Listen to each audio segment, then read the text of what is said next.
Gave up a TV job to start a podcast in your basement.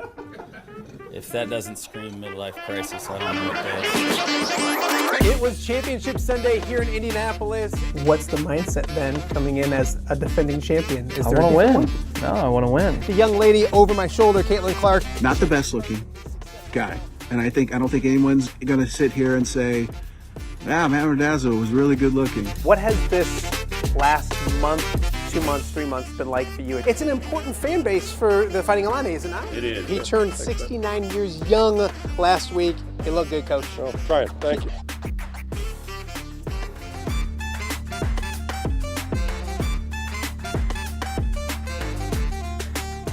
Welcome to Off the Air with Matt Randazzo right here on a Monday in the Quad Cities. Thank you guys so much for joining us. Monday, April 7th, a lot to get to, of course. Had a little 3-day weekend, no show on Friday, so well rested, ready to rock as we get ready for a fun new week in the Quad Cities. It looks really nice outside, but I hear it's a little chilly, so we'll bundle up for the baseball games and all that stuff this afternoon, but a lot to get to on today's show. If you're watching us live on YouTube, we appreciate that very much. Please subscribe. If you haven't subscribed, do that. If you have, make sure you tell a friend or two or 20 or 30, like I always say, to subscribe as well. Subscribing is completely free. Also like it, comment, all those kind of things as well. That helps us out as a show as well. So 950 subscribers almost. So we're working our way towards 1,000. We're excited about that. Also, we are live on X as we are each and every day as well. X has been very, very good to us. So if you're watching live on X, we appreciate that as well. Also, respond, comment. Any feedback is outstanding. Also on the YouTube channel, feel free to leave comments. We're doing the show, so commercial breaks and stuff like that, I kind of check in with what people are talking about as we chat sports here on a Monday in the Quad Cities. And of course, as always, you can check out the show on the podcasting platform as well. A lot of people tell me they'll jump on the treadmill or the elliptical and listen to the show, which is outstanding. So you can check us out on any of the podcasting platforms, Apple Podcasts, Podbean, Spotify, iHeart, you name it, we should be on it. Wherever you get your podcast, check us out. Download us there as well. Also, we want to thank our outstanding sponsors. Each and every show, we get to do this because of what they do for us. So Godfather's, Snoop's, Hungry Hobo, Rafferty Funeral Home, and the Quad City Steam Wheelers. All outstanding sponsors of Off the Air with Matt Randazzo, so we thank them as well. Coming up on April 24th, I want to talk to you guys about that for a second. We're going to do our first remote. It's going to be from Oscars over in Bettendorf, and it's going to be round one of the NFL draft that night. Of course, it kicks off on a Thursday night. We're going to do our show that day. Instead of being here at 10 a.m., we're going to do our show from 5 to 7 over at Oscars. We'll have a couple guests as well, a nice party over there. T-Roy's getting everything ready to rock and roll, so we'll talk to him later in the week about that and kind of get going. We're excited to venture out of the studio and do something on location, and we'd love for you guys to come out and join us that night as well. So it's April 24th at Oscars in Bettendorf. We'll talk a lot more about it throughout the next coming weeks, about 17 days away from the start of the NFL draft. The spring is absolutely flying by. We got a big show to get to today. It is a Monday on Off the Air, and we're going to start things off with a good friend of mine, Jess Settles, in a matter of moments. Jess is just back from the Final Four, and what a Final Four it was. A lot of people complained that there wasn't a lot of upsets and that March Madness is ruined now because we don't have that craziness. last year I didn't care about San Diego State and North Carolina State and everybody else nearly as much as I cared about this past weekend. And on Saturday, it delivered 2 outstanding national semifinal games. Of course, it was Florida coming back after trailing at halftime and beating Auburn, and then what a comeback by Houston, knocking off Duke. I think Duke was up 14 with 8 to go. I think they were up 9 with like 2.5 to go. They were up 6 with like a minute to go. So obviously Houston just kept coming. A controversial call on Cooper Flag, whether it was a foul or not. We'll talk with Jess Settles about that as well. But it sets up a really good national championship game with Houston and Florida coming up tonight. Also on the women's side of things, it was UConn winning the national championship yesterday. We'll talk about that a little more in a little bit. But Jess Settles coming up to talk about tonight's national championship game, but then also a new era of Iowa basketball and all of those kinds of things to talk to. With the former Hawkeye great and really one of the best college basketball analysts in the business, Jess Settles, in a matter of moments. And also coming up here in hour number 1, we had Rusty VanWetzinga on the show a few weeks ago. Obviously, Rusty making the move from the University of Iowa to Central Michigan this year. But there's another VanWetzinga at Iowa. A few weeks ago, Joey VanWetzinga was named the 5A Player of the Year by the IFCA. And I went to go talk with I'm like, I got to get Joey on the show. And I realized I can't just give him a buzz because he's already up at the University of Iowa. He graduated early and he's taking part in spring practice right now at the University of Iowa.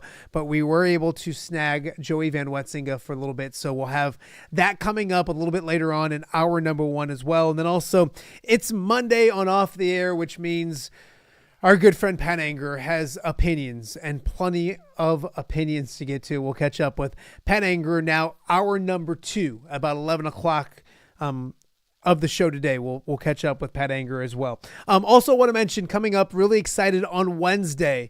Of course, Wednesday will be our normal Steamwheeler Wednesday, but also, and the Wheelers, how about that? They're 3-0 in the season as well. But also we're going to have Josh Sash on the show.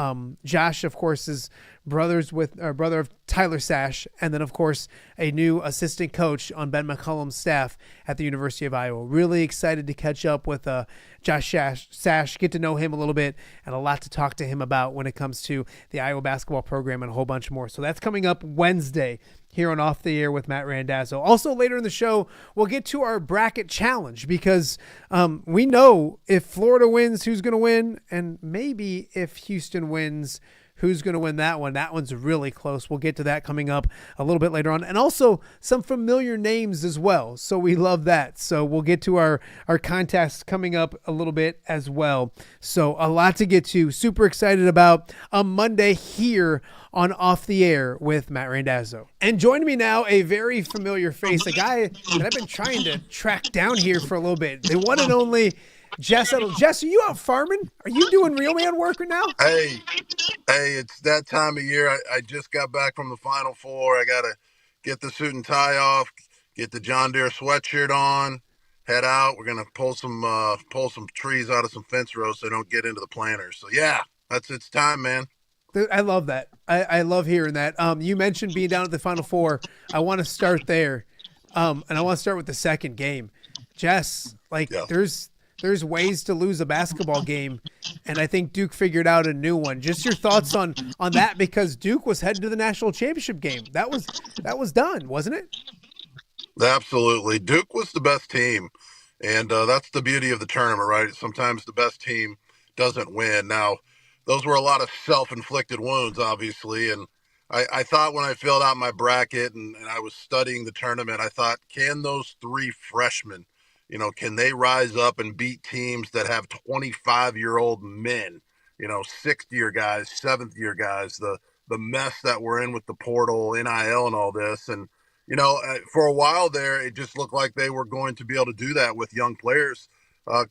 Flag is reclassified. I think he's only 17 or 18 years old, but he plays like a veteran, and he's obviously a unicorn. But even their other guys were able to step up. But I covered Houston about 2 months ago at Kansas State.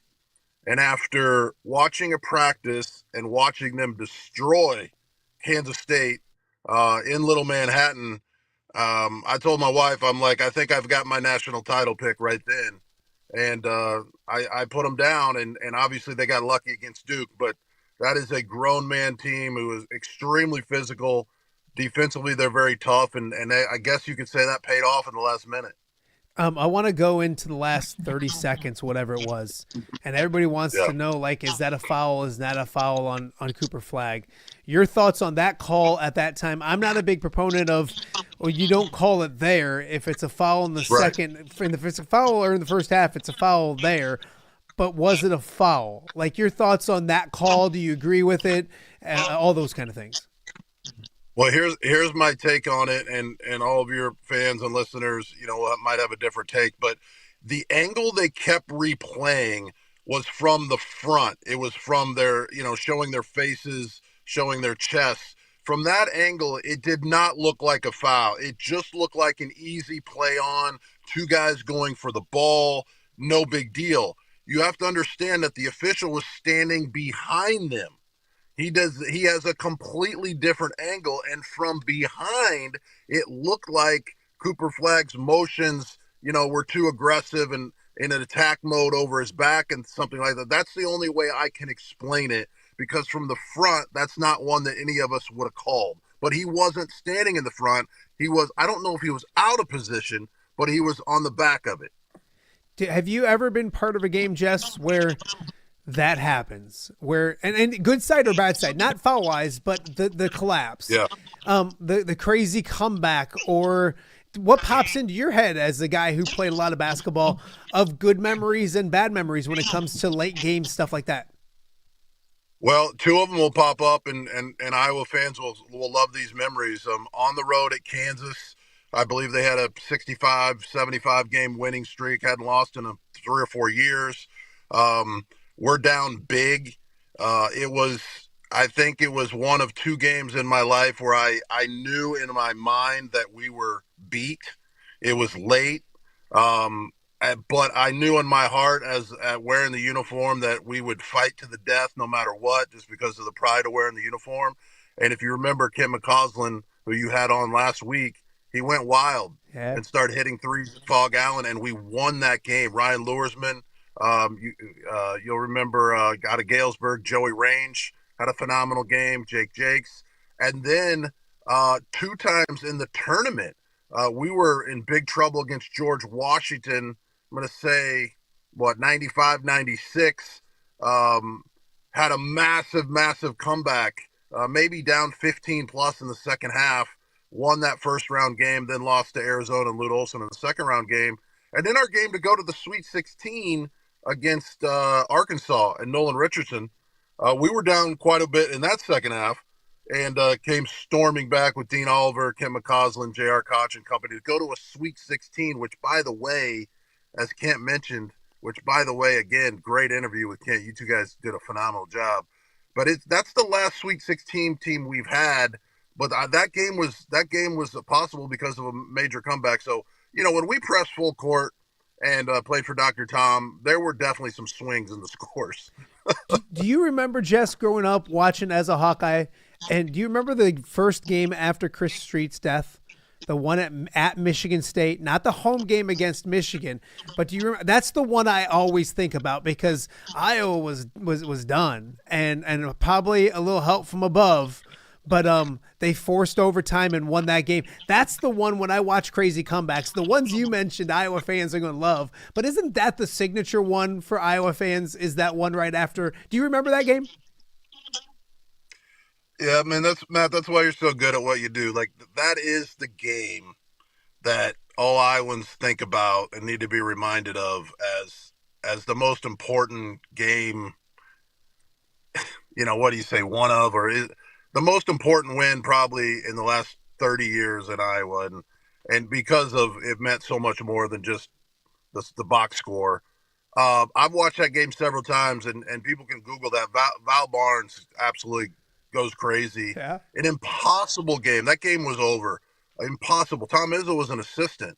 Yeah. And I think Tom's on the record of saying that I'm paraphrasing him. He said, I hate to admit this, but that's the only game in my life where I could accept losing because of the circumstances of losing Chris.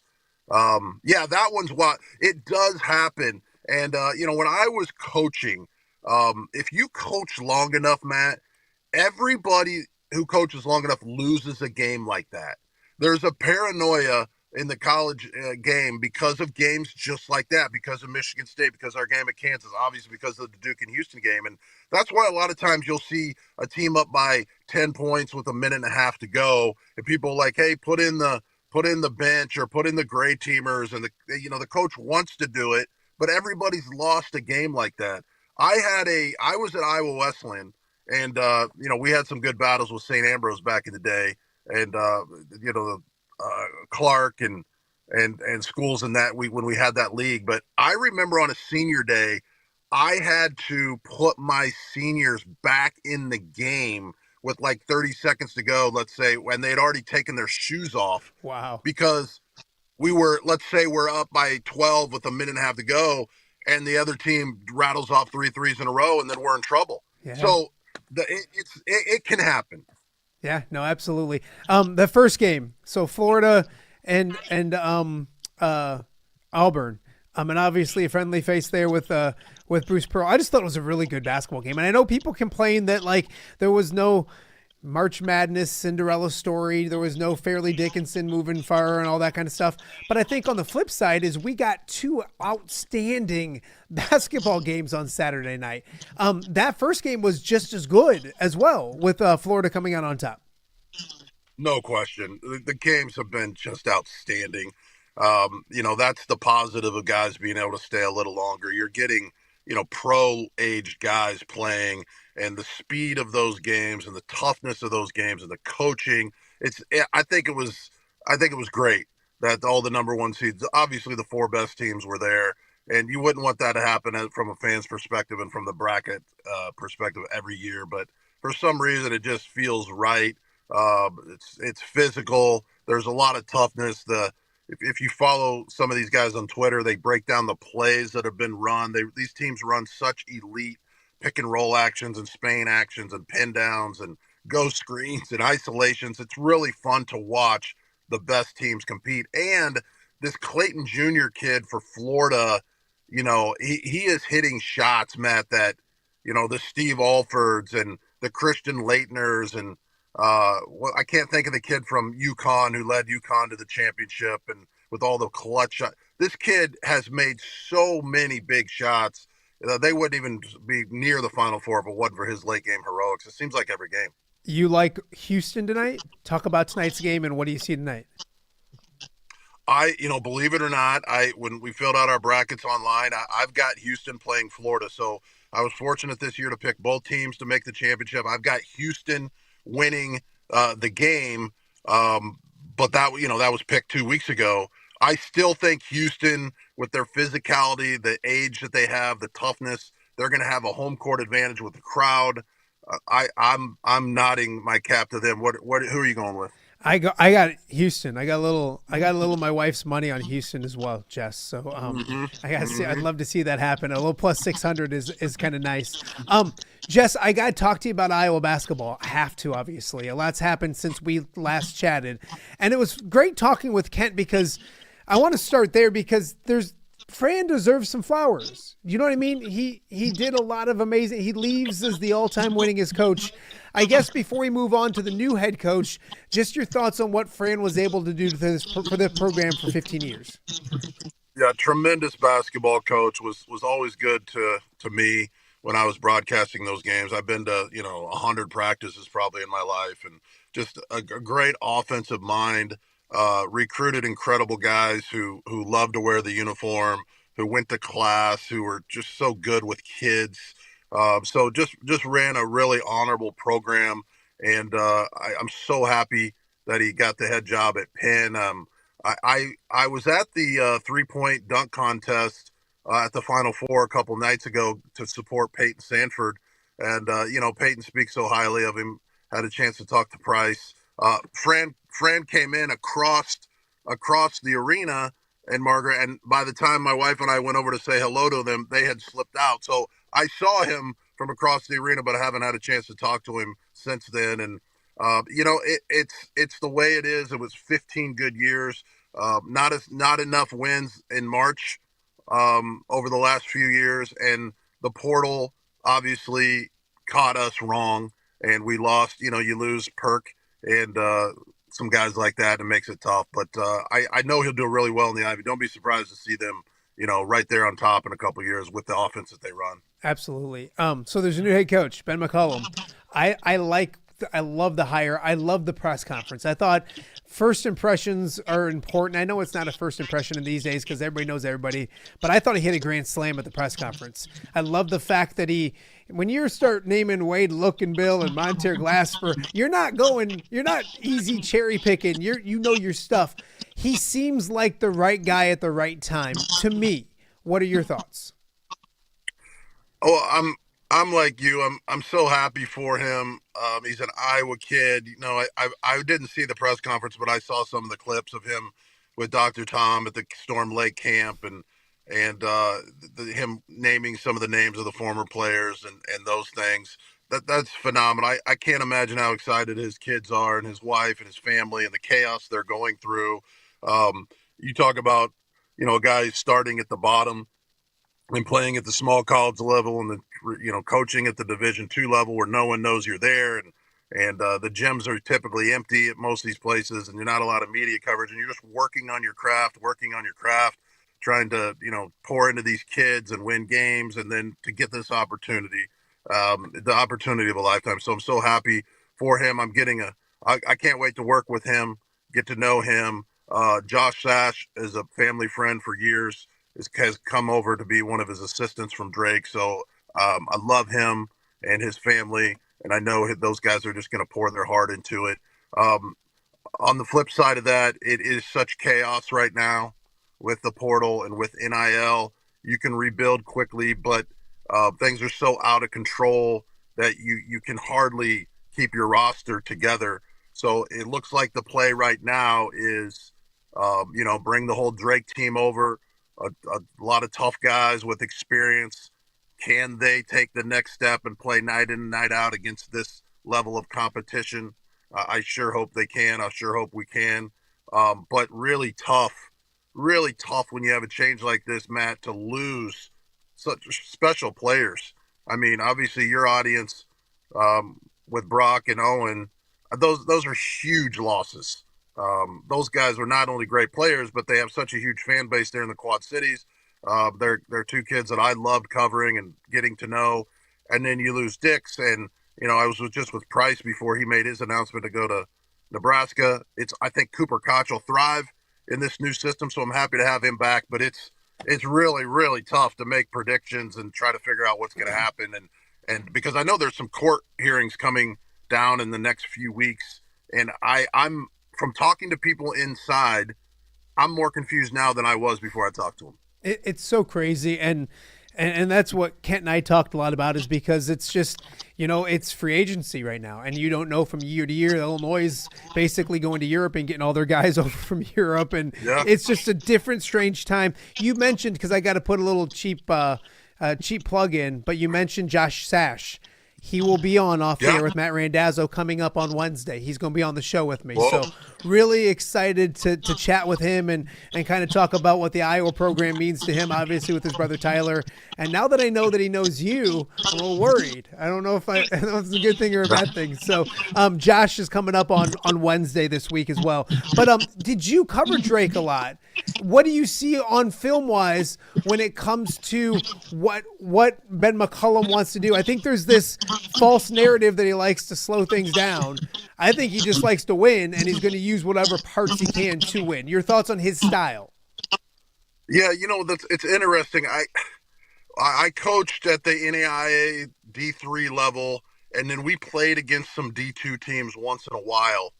And to state the obvious, the big difference is they don't have the power players. There's no Zach Edey running around the Missouri Valley or Division II. There's no Luca Garza running around. Now, you get some elite guards who are late bloomers, maybe not as mature, maybe were injured and didn't have that, elite Nike camp to catch the eye of Division I guys. So my thought on it is he plays with a tremendous amount of spacing. He takes away the strength of the other team defensively.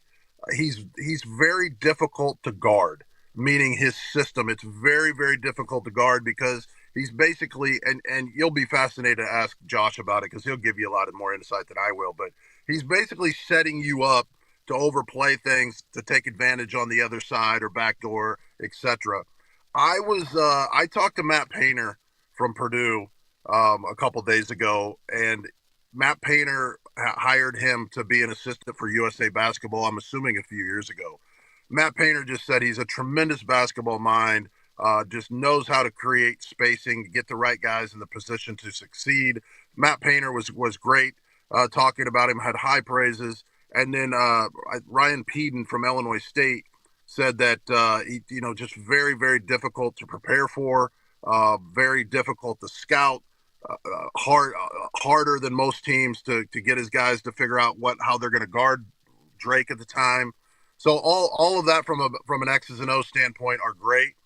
And yet, as you know, Brad Underwood, Tom Izzo, Greg Gard, Matt Painter, Darren DeVries, they don't care. Right? They're going to get high level recruits, and can we, as a program, get the high level recruit? Can we get the NIL thing figured out so that he can have the weapons that he needs to go out there and get wins and have success in March? Jess Settles joining us right now. I don't want to keep him for too much longer because he's got work to do, but I'm giving you a little break, I think, between all the hard work. I want to talk to you about Cooper because Cooper was on last Monday right after he had committed back, and I got to see him a lot on the Illinois side of the river. I saw several of his games covering stuff on the Illinois side, and obviously you know his dad very well. Jess, I think he's going to be really good. I really do, and I'm not just saying that as an Iowa fan or a homer. What do you know about Cooper? Obviously you know his old man really well, but I think you agree he's got a bright future ahead. Oh, yeah, I think Cooper has a chance to just thrive in this system. And Cooper can play both ways. I mean, Cooper's played in the summer at the elite level in high school where he's flying up and down the court, dunking on people, hitting threes, moving it side to side. But he also, with this system, I think he will get better looks. He probably will get more screens. I think he's going to be extremely comfortable. And it'll be interesting to see because the new coaching staff here, everybody who comes into the Big Ten, when you're coming from a mid-major level, you've typically had tremendous success, like Brad Underwood had, like Fran had. And when you get to this league, you have to adjust. So I know he wants to play faster. It'll all depend on personnel. I know some of the things that he relies on, he'll scale back on. So you kind of figure that out after the first year that, just with the size and the ruggedness of this league. But Coop, I'm so happy he's back. And like I said, I wish all the other guys would have been able to come back. I just love that group. And I know they didn't make the NCAA tournament this year, but they were just, to me, a player away. And with Owen being injured, that I think had he stayed healthy, that they would have been able to scratch and claw their way in. But Coops decided to stay, and he's got a chance to be a real star in this league. And I hope the kids from Drake can come over and step up and they can get a good start to this. And I'm excited to listen to Josh's interview, man. He's a grinder. You should look at his resume. I mean, you talk about a guy just living on ramen noodles and raising a family and coaching and working camps. You're gonna love him. Yeah, I've heard nothing but great things about him. Two more for you. Bennett Sturtz is that cornerstone, and he's really good. But a cool story too, because he obviously not recruited heavily, and even before he goes to Drake was a second team all league guy. It wasn't like he was the best player in Division II basketball, and he was outstanding last year. Can that climb continue? Can he make that transition? I think everybody thinks he can, but from the Valley to the Big Ten and be a huge building block for what Coach McCullum wants to do. He's played well against the Power 5 teams that they played with, the handful of games that they played over the last couple of years, especially last year. So I don't think he's going to be afraid of the competition. It's just going to be, you're going to go from you're the top of the scouting report, obviously the last year, but now you're going to be playing against much more elite guards defensively every single night. So he'll change the way, he prepares. He'll change the way he studies, just because they're just throwing these guys at you every single time. And I'm excited to see him play. I'm really glad that he came over. I mean, that's just you had to have him, right, to have an opportunity. And again, these guys as long as they can play, I mean, you go from your junior to senior year, the physical toughness that you develop as you grow and mature and get on these great weight programs and nutrition programs. Then now they can stay even 5, 6, 7 years. So all these guys at the lower levels who are late bloomers, who late growth spurts, they prove that they belong. And he's going to, what do you think? I mean, they're going to have him probably as a first team All-American coming out. Now, can he get the other guys around him so he's not double teamed the whole game? That'll be interesting. Yeah, my thing is, Jess, I'm so fascinated to see who else they add. Obviously, they got the guys from Drake. I think Cooper's going to make an impact, but you need a guy or two more. But I think it's you look at all the transfer rankings, the number one guy is Bennett Sturch. So to have that kind of guy as a foundation should be really good. Before I let you go, last one. You know the state, you're around the state, you see Iowa fans, and there has been a lack of enthusiasm for Iowa men's basketball. I think this has been a shot in the arm. I think there is a new excitement. How does Iowa capitalize on that? Don't they got to make sure that if people are starting to become interested in Iowa basketball again, this is an important time, isn't it, to get them back in and get them bought in on what's going on? It really is. And I think that's what they're hoping at the administration, that this will just bring new life into the program. It's, I don't know, right? You can't fool the fans, right? In capitalism, you're going to show up if you want to spend your money on a certain product, and if you don't, you're not. And I know they're going to bust their tails to try to make that happen. It's, winning cures all of those problems. And we've obviously proven with wrestling that we've been the dominant program over the last century. And, Caitlin obviously was a unicorn and brought the whole world to Iowa City. Kirk's been taking care of business for a long time and been such a blessing to our state on and off the football field. And yeah, we miss, for those of us who are over 35, 40, we miss not being able to get a ticket to go to the men's game and, just packed crowds and success in March and all those things. So hopefully these guys can get that done and get the students behind it and this and that. But I mean, it's going to take a ton of work. The good thing is that the portal gives you a chance to get better quickly. The bad thing is that, Owen and Brock have so many fans and there's such a connection with the great people of Moline and the Quad Cities. And then you lose that. So there's that, as you know, Matt, there's that frustration that's involved, and people are getting kind of sick and tired of the Wild West of college basketball, and a lot of people are choosing to stay home. So they're going to have to win, and they're going to have to win big, and I think that will bring everybody else back, but it's not going to be easy. Jess Settles played on the last Sweet 16 team back in 1999. Now, Kent said that you guys, and I told you I was going to let you go, and I am, but Kent said when you guys get back to the Sweet 16 or go to the Final Four, he said last week you two old guys are going to go down and live it up. Is that a thing? If when Iowa gets back to the Final Four, is it you two knuckleheads going down and having some fun? Yeah, so we're so we're talk is cheap, but we're going to try to find a private jet, and we're going to go pick up Andre, and we're going to go pick up Skillet, and then we're going to go get Guy Rucker, and we're going to go to JR, Jakes, and Luresman, all the guys. We're just going to fly around the country, pick everybody up, go down there, play a little golf. And yeah, it's Matt, when you're down to the Final Four, like I was, and my wife Joanna, who's coached many years, and you're walking around the Riverwalk, and we love the people of Iowa, and we love the Hawkeyes so much. I mean, that's what we grew up doing. And I was there at the Rob Houtland, game winner field goal against Michigan. Hayden Fry, my grandparents sat in Hayden Fry's seats at the basketball games. My cousin George Kittle and Henry played there. My Brad Carlson was a great hitter at Iowa.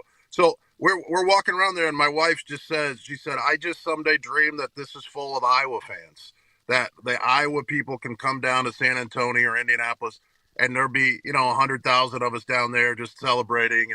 And so that's the dream. Now, I did go to the championship game when Caitlin played a few years ago. My youngest daughter, Julia, wanted me to go. And so we flew out and came back on the same day, believe it or not. Wow. But with that's what we're hoping for. I don't want to be the last member of the Sweet 16 anymore. I want to go to a Final Four. So yeah, we'll be there, and I hope this new staff can get that done. I'm sure hoping they get it done, and we'll do what we can to support them. Just tell Skillet, he's be good. He's probably napping right now, so just make sure you give him a heads up. He sleeps in his office all the time. You know how that is. You're out here moving earth. You're out here making America better, and he's probably taking a nap someplace in a fancy office. You know how that guy works. Hey, he's out at the TPC driving range right now. He's working on that short game. It's a mess. He's got to get better before we get up there and take him down this summer. I love it. Jess, be good. I appreciate you doing this. Get back to work. We'll catch up again real soon. All right. Go Hawks. Thanks. All right. Jess Settles, former Iowa great. And honestly, and I'm biased because I've known Jess for a while, but I love the work that he does. I love the work that he does on air, the color analyst stuff. Great insight always. So for him to take a little time to join us, just getting back from the Final Four this past weekend was a lot of fun. So we got a lot more to get to. We're going to take our first break of the day. Coming up next, we're going to go to Iowa City and check in on a former Pleasant Valley Spartan. Joey VanWetzinga graduated early. He's already up in Iowa City, but he was named the 5A Player of the Year in the state of Iowa. We're going to chat with him about that award and then also the transition to from being a high schooler to suddenly being a college football player, doing spring ball up at the University of Iowa. All that and Pat Angerer later on the show as well. We got a busy Monday right here on Off the Air with Matt Randazzo. All right, be honest. Are you craving Hungry Hobo again?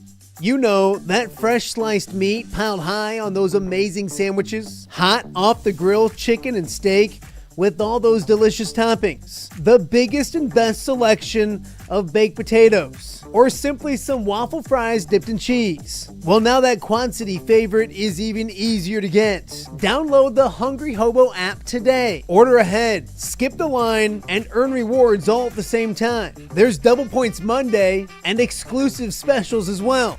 With 12 locations in the Quad City area, it's Hungry Hobo. Now even easier to find, but still hard to resist. Quad Cities, it's time to bring the noise. Saturday night, April 12th, the Steamwheelers take on the Barnstormers in a hard-hitting Union Night showdown. We're honoring area Union members with a night of football action and ice-cold beers for only $1. Union members receive $5 off ticket thanks to Tri-City Building Trades Council and Union Locals 91, 25, and 145. Round up your crew and come cheer on the Wheelers. Get your tickets at steamwheelersfootball.com/tickets. And we'll see you on April 12th. When it comes to quality, convenient pizza, Godfather's Pizza in Silvis has you covered. Featuring a beautiful dine-in area, delivery, and a carry-out window. Godfather's Pizza is that pizza you grew up with, not a convenience store. You see, at Godfather's Pizza, the dough is made fresh daily. That mozzarella cheese is shredded fresh and never frozen. And those toppings are abundantly piled high each and every time. Locally owned and operated since 2010, Godfather's is a huge supporter of local athletes right here in the Quad Cities. So come on by and check them out at 1211 Avenue of the Cities in Silvis. Order online at godfathers.com and reunite with that same delicious pizza you grew up with.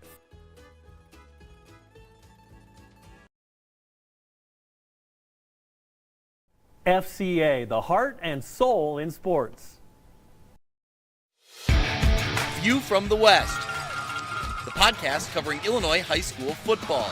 It's going to be a hard-hitting game. It's going to be great football. Weekly analysis and reaction from around the western side of the state of Illinois. This is the game we had circled when the year started. Follow along on YouTube and subscribe wherever you listen to podcasts. It's big-time football out there tonight, and I know we can play big-time football.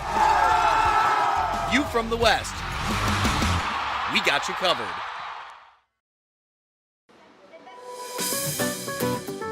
Are you looking for the Quad City's best chips and salsa? there's only one dude to turn to. Right on. Snoop. Hand-cut chips, fried fresh with that crunch you've come to love.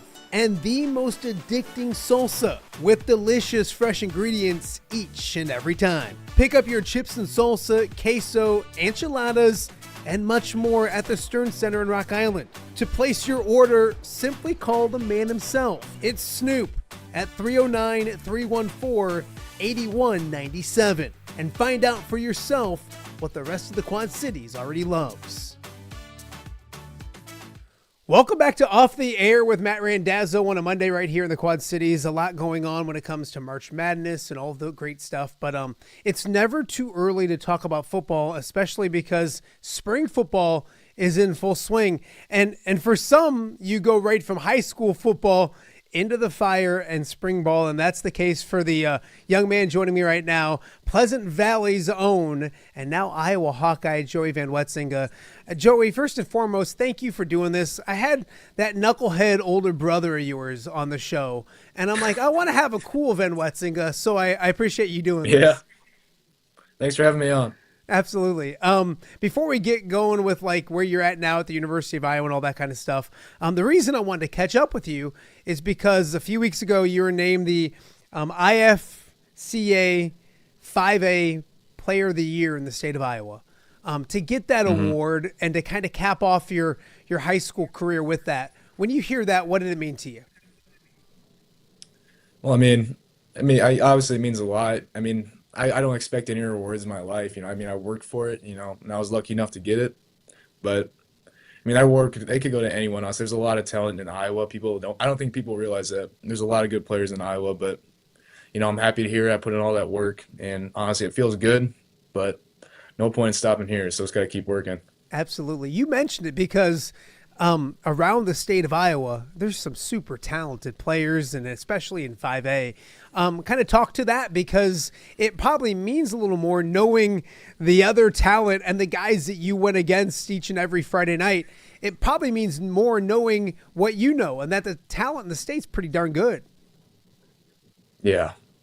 There's a lot of good players, a lot of good offensive linemen, some big boys, some fast, very fast kids, like freak athletes all around Iowa, Especially in 5A, you got all these big schools, they get all these good athletes and everything, There's a lot of hidden talent in Iowa, I feel like, and I feel like a lot of people don't look at Iowa as a recruiting state, I think it needs more attention, honestly, but I think we're on the rise. We got a lot of good players, offensive tackles like Will Tompkins, some other offensive lineman stuff, so I think we're rising. I'm happy to hear it, and I'm here for it. Yeah, absolutely. And Joey, you look at the state just recently, and you got like a Tristan Wirfs as an all-pro in the league and a Jack Campbell from the state doing great things with my Lions. And that's just, you got a Cooper DeJean picking off passes in the Super Bowl. The state of Iowa knows how to play football, doesn't it?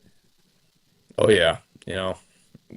Play tough, physical and hard, Don't talk much, just play physical and hard. That's what Iowa's about. That's what I believe. Yeah, when you see those guys from the state having that success, and obviously first things first, and you're turning your attention to the University of Iowa, but when you see those guys on the biggest stage of them all doing those things, that's got to motivate and inspire a younger Iowan, doesn't it?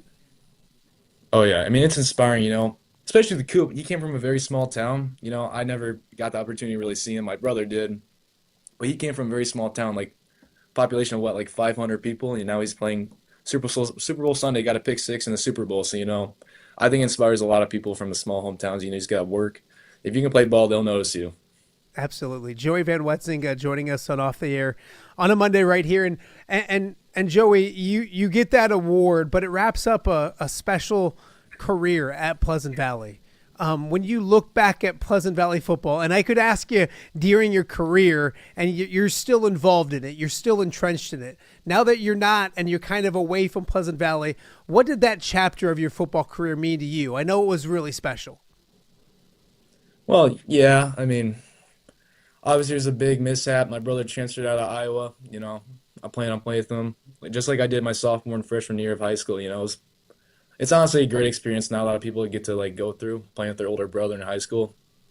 It's like having another coach on the field, plus my dad is a head coach. So, he pushed me to be my best, and honestly, I give a lot of thanks to him. he kind of helped motivate me to put in the work and everything. And well, I guess now here I am. He kept me motivated during my lows and everything. So honestly, I just give all the thanks to him. In high school football in general, I was surrounded by a lot of love, a lot of great teammates, and I'm gonna miss it, but we all got to move on in life, so I'm ready for it. Yeah, no, absolutely. What was that decision like to leave high school early? And I'm sure it was bittersweet because I know you love Pleasant Valley and what you were doing, but to get the opportunity to get up to the University of Iowa and get a jump start on what is going to be a challenge playing college football, what was that decision like? Because I know it probably wasn't easy, but the right one, I'm sure. Yeah, I mean, I'm coming up here for offensive line, so I played mostly defensive line in high school. I mean, I obviously played offensive line a little bit, but I think most of my talent was defensive line. But I'm here for offensive line, so I'm trying to get up here, develop as best as I can, and get as much experience as I can. I think that'll help me in the future. And whenever my opportunity comes, hopefully I can make the best out of it. Yeah, absolutely. Joey VanWetzinga joining us right now. Joey, you look at playing for Dad. What was that like? Because obviously when you're the coach's kid, there's advantages, but there's probably some disadvantages as well. You obviously had a great experience, but kind of talk about that because you're a competitor, he's a competitor, all of those kind of things. What was game night like with Dad on the sidelines? Well, I think it helps you. I mean, you got someone right next to you coaching you, telling you what to do, but it's also like it's nerve-wracking. You got your dad on the field, you want to do the best for him and everything. So it makes you really emotionally attached to the team because it's like you're playing for your dad kind of. So I mean, there's some positives and some negatives, but honestly, it's a great experience because he's my dad. I got a great connection with the head coach, so yeah, he just helps me out a lot. But I don't know. A lot of arguments come with that too, though, so let's not get that out of the way. Yeah, I don't want anything specific. Don't get Dad in trouble. Don't get yourself in trouble. But I know you're both competitors. Joey, I know you're a big-time competitor. I remember watching your dad compete. What is that like? Because I'm sure when two competitive guys get after it, there's a lot of great times that happen, but I know what's with my boys. And when I coach them doing stuff, I'm sure those days, can you look back at some disagreements and maybe think, man, Dad was actually right when it comes to some of those things you may have disagreed upon in the past? Yeah, back in high school football, sometimes I'm on the field, I see something that I think I should do, maybe playing a certain gap, a certain position, but, there's other guys on the team, and my dad realizes that, so maybe I'm not the best fit. I don't run the team in high school, but I'd see some things that I want to do in the field, but I had to listen to my dad. He's the coach. He knows what he's doing. He's grew up around football. He's been doing it for 40 years, played for the Steamers and everything. So he knows football a lot more than me. But, it gets heated. There's a close game and everything. But sometimes I want to say, maybe we should do this. But he's a head coach. He knows football a lot more than me. He knows a million times more than me. So, I mean, as much as I want to tell him what to do, he knows more than me, to be honest. So absolutely. That's the right answer, Yeah. Joey. That's the right answer. Dad's smiling when he watches this. That's for Yeah, sure. hopefully. I want to talk to you about the University of Iowa here in a second, but talk to me about growing up in that household because you already mentioned Big Brother, and then you got Dad. Did you have a helmet on like at the age of 1 running around crazy, or football is in the VanWetzinga blood, I think. What was growing up in that household like? Well, growing up, I played Pee Wee football for Rising Knights, so played with my brother. I mean, that was a great experience back in kindergarten and everything, playing tackle football. So I grew up around the game, but I honestly never really took it that serious until junior high. My brother started training a lot for football. His freshman year of high school, he started training a lot. He started going through a recruiting process. I'm like, what? I kind of want to do that because I just inspired me. Something sparked inside of me. I just want to try and do my best at that game, A certain attachment to that game is it's kind of in the bloodline. It's something I want to do. My dad did it, and I see my older brother do it. I follow him around. He's my older brother, so he kind of has me on a leash. Whatever my brother does, I want to do. So just have a love for the game we share with the family. So just trying to do my best for it. Is little brother, how do I say this nicely? Has student surpassed teacher?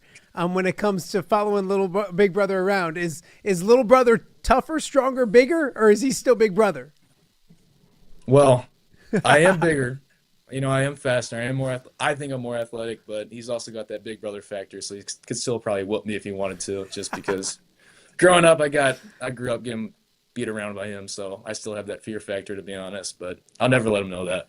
You mentioned earlier going to the University of Iowa, and you were hoping to play with your older brother. Obviously, Rusty's doing fantastic. We talked to him on the show, probably a month ago, up at Central Michigan now, loving life under Coach Drinkle. And that's life. Life throws people curveballs, things change and all that kind of stuff. But what was that like for you? Because signing day was probably the same day that brother was kind of deciding to go elsewhere. So what was that period of life like for you when you get a little bit of a curveball as you get to Iowa City?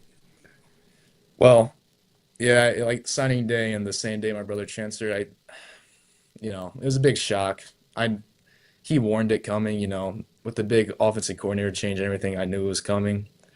I wasn't looking forward to it or anything. I wanted to play with my older brother, but, things happen, and he was really supportive. He's like, dude, you got an opportunity that not a lot of people get, so I want you to make the best out of it. So he's just really nice about it and just supporting me through it.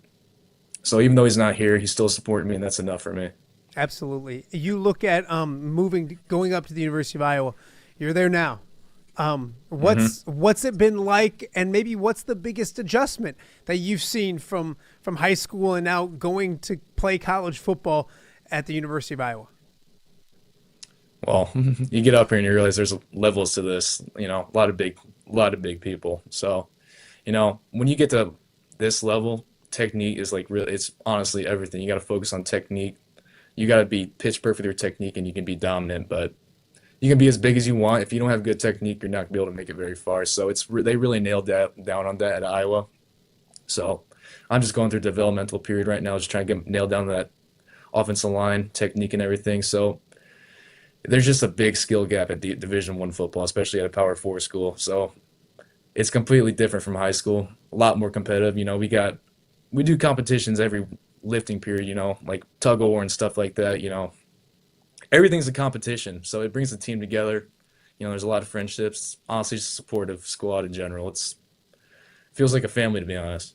That's awesome. You look at it too, Joey, and technique from a school and a coaching staff that has put a lot of guys at the All-American level, All Big Ten level, and in the NFL. What does it mean to know that you're learning from guys that know what they're doing? The blueprint's there for success on the offensive line. That's got to be encouraging, exciting, knowing that these guys kind of know what's going on, don't they?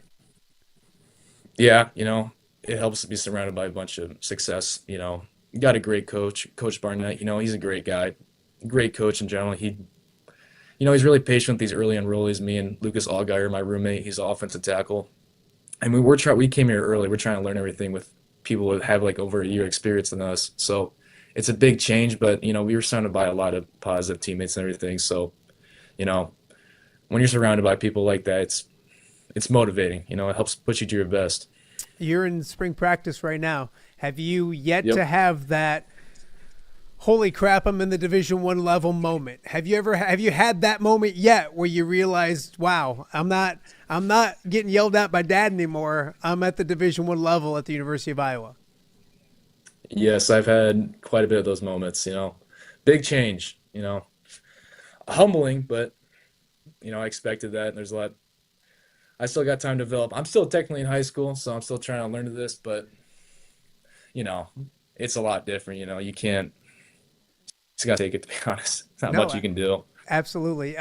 We talked before we started the interview about getting bigger. You said you've been getting bigger. If you want to put weight on, come hang out with me, man. I put weight on like all the time. So I don't know if it's the weight that you want, but what is that like? Because I know that's something you want to do is get bigger. And they know how to do that at the University of Iowa. What's the early stages of that been like for you?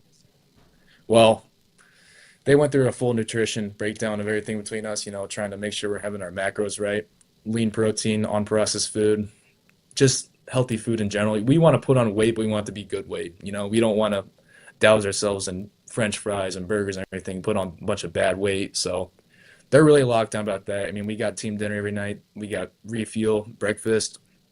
We got a bunch of eggs and everything, clean carbs and everything. They're really dialed down the nutrition part. So, they help us out with that, trying to put on good weight. I mean, it's going to take a while, but they want to make sure we're as big as we can, as athletic as we can. So it's a grind. I mean, sometimes I'm eating so damn much I want to throw up. but it's all part of the process. I love it. I love it. A few fun questions for you before we let you go. If you could have dinner, since we're talking about food, if you could have dinner with one person in this world, football related, off the field wise, whatever, if you could have dinner with one human being, who would it be and why? One person? Yeah. I'd say Joe Rogan, if you know who that is. Yeah, absolutely. Yeah. That's it. I Tell think me that'd be why. pretty interesting. I watch the UFC a lot with my buddies, so I kind of like the UFC organization, like watching obviously championship fights and everything, but he's an announcer, so he knows a lot about that. I think he's kind of funny too. So I think it'd be pretty neat, especially to go on his podcast and everything. That'd be pretty sick. That's the second coolest podcast you've been on, if you went on it. Yeah, second coolest, mine. you're right. You're right. Exactly. Since we're talking food, back here in the Quad Cities, if you need to get your fix, if you want to just, be fat, if you will, and just kind of cheat and get after it, do you have a place or two around the Quad Cities that you have to hit up? I got a lot of places. Raising Cane's. Ooh. Smoothie King. I love Smoothie King. Okay. Chick-fil-A. I don't know if there's any Chick-fil-A's around here. I'm stuck on a moped and I'm 260 pounds. It's kind of hard to get around. So Chick-fil-A, Cane's. Hey, hot chicken. Can't forget Dave's Hot Chicken. That place is pretty good too. See, so, I've not done the Dave's Hot Chicken. Are you how hot are you getting it? Not very hot. Not great spicy food, but their chicken's pretty good. I love their chicken. I'm a Chick-fil-A nut. Like, I love it. And if you go to the core of the mall, there's a Chick-fil-A right there inside the mall. So get the moped, head down there, and Cane's. Yeah, you're speaking my language. I love Cane's, man. No, now undefeated. The sauce, obviously, right? I don't like the Cane's sauce, honestly. Wow, do you dip it all? Ketchup. That's it. People call me weird for that, but that's Joey, you're a college kid now. You people can't call be me- dipping. You can't dip in ketchup anymore. You can't do that. You're an adult now. Yeah, it was just a childhood habit. I can't erase it. I love it. If you're playing any other sport, and I remember watching you play. You're probably in 8th grade. I remember watching you play basketball at Beyond the Baseline, and Dad was there, and he's like, so, and I was impressed because as a big guy, you had some bounce to you. So if you're not playing football and you had to play another sport, what would it be? Another sport? Let me think about this. I honestly, if I could be really good at another sport, it'd be golf. Okay. I think golf is one of the funnest sports when you're good at it.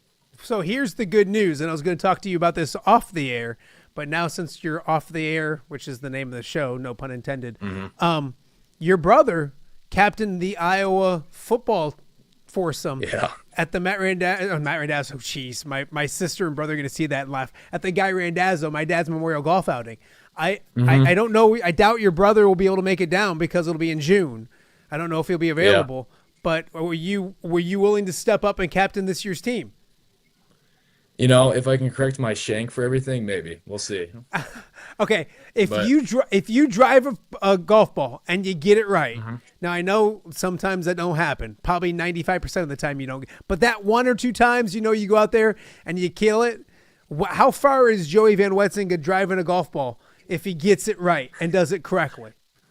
Surprisingly, I feel like if you give me like a 3-iron, I think I can drive it further than a driver, honestly. Wow. I think I'm more accurate with like the chipping and everything. That's my best part of my golf game, but that's about it. That's the only thing I'm good at. I'm gonna stay after you because Rusty's team they lost to the Illini last year. Yeah. QB1 showed up and now there's talk of cheating. I don't want to get the whole thing started, but I've heard about it. I'm sure. So we're gonna bug you about that. We'll get you down here and have a good time. Last but not least, is there a coach? And obviously your line coach is important up there, but has there been a coach that's impressed you, taken you in up at the University of Iowa that you're like, this is my guy. This is somebody I got to learn a lot from?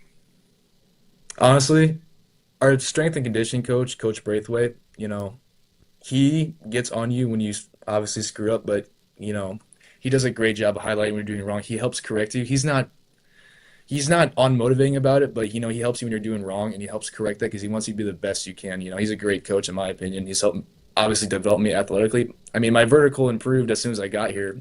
I came in, it was like okay, but I went through the strength and conditioning program through the winter, and honestly, it helped a lot. So I think he's a great coach. Helps create amazing athletes up here, freak athletes. So yeah. I think he's one of my favorite coaches. You mentioned golf. You do know you're a really good wrestler as well, correct? Like you could have picked wrestling to be there. Did you miss wrestling this year? Yeah, I did miss it. I was hoping, but honestly, I was done with high school. I don't know if I could go through another semester of it. I was ready to get out of here. Plus, I wanted to come up here. I mean, my future for college is football, so it's something I want to focus on and take advantage of, get up here and start get working. So just something I decide for. All right, Joey, last one for you. We talked about like the tough VanWetzingas beating each other up and all that kind of stuff. Who's the best looking VanWetzinga? Big Rusty, little Rusty. Well, you got at me. No hesitation. No hesitation. I'm the best looking. You see this goatee? That's my problem. I can see the goatee. I'm a little worried about that. Yeah, looks nice. You don't look creepy at all in that, I tell you. No, I'm kidding. So, hey, Joey, I've appreciated this. I've enjoyed the heck out of this. Yeah. So thank you for doing this. Stay healthy. Keep getting big. I'm going to bug you. We're going to get you down here. Start recruiting. Find out which dudes are the best. We'll do. Because it's you got to come back and beat the Illini. You got to do better than that. Yeah, we'll do. All right. So, Joey, I appreciate it. Be well. We'll talk to you soon. Thanks for having me on. Appreciate it. You bet. That is Joey VanWetzinga, former Pleasant Valley standout, former, I should say, player of the year in 5A, and now current Iowa offensive lineman. We got plenty more to get to. You're watching Off the Air on a Monday right here in the Quad Cities. Quad Cities, it's time to bring the noise. Saturday night, April 12th, the Steamwheelers take on the Barnstormers in a hard-hitting Union Night showdown. We're honoring area Union members with a night of football action and ice-cold beers for only $1. Union members receive $5 off ticket thanks to Tri-City Building Trades Council and Union Locals 91, 25, and 145. Round up your crew and come cheer on the Wheelers. Get your tickets at steamwheelersfootball.com/tickets. And we'll see you on April 12th. All right, be honest. Are you craving Hungry Hobo again? You know, that fresh sliced meat piled high on those amazing sandwiches, hot off the grill chicken and steak with all those delicious toppings, the biggest and best selection of baked potatoes, or simply some waffle fries dipped in cheese. Well, now that Quad City favorite is even easier to get. Download the Hungry Hobo app today. Order ahead, skip the line, and earn rewards all at the same time. There's Double Points Monday and exclusive specials as well. With 12 locations in the Quad City area, it's Hungry Hobo. Now even easier to find, but still hard to resist. When it comes to quality, convenient pizza, Godfather's Pizza in Silvis has you covered. Featuring a beautiful dine-in area, delivery, and a carry-out window. Godfather's Pizza is that pizza you grew up with, not a convenience store. You see, at Godfather's Pizza, the dough is made fresh daily. That mozzarella cheese is shredded fresh and never frozen. And those toppings are abundantly piled high each and every time. Locally owned and operated since 2010, Godfather's is a huge supporter of local athletes right here in the Quad Cities. So come on by and check them out at 1211 Avenue of the Cities in Silvis. Order online at godfathers.com and reunite with that same delicious pizza you grew up with.